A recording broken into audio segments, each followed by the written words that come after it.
Rreth orës 10 të ditës së sotme ka ndodhur një shkëmbim zjarri këtu në lagjën Veternik të Prishtinës, ku si pasojë ka mbetur një person i plagosur dhe si shkruan në raportin e Policisë së Kosovës, personi është dërguar në qendrën klinike dhe është duke u trajtuar.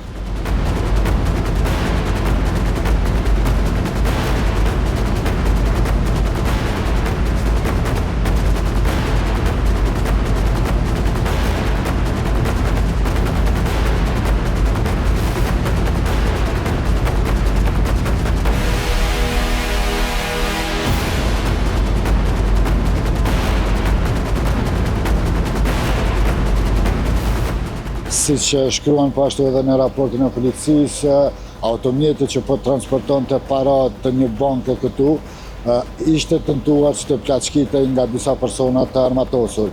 Për momentin janë hetuesit e policisë, po ashtu është bërë edhe perimetri.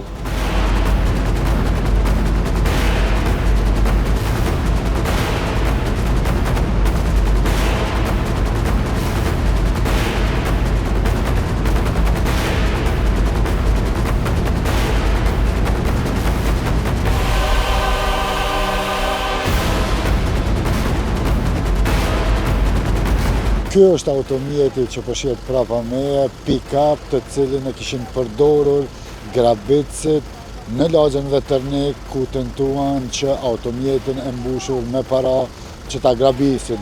Këtu shihen se janë hetuesit e Policisë së Kosovës, po ashtu edhe Policia e Kosovës, duke bërë ekzaminimin e automjetit. Pas e kanë kryer atje, kanë tentuar që ta kryejnë grabitjen, kanë ardhur këtu dhe sipas gjitha gjasave ata kanë djegur makinën për të humbur gjumë.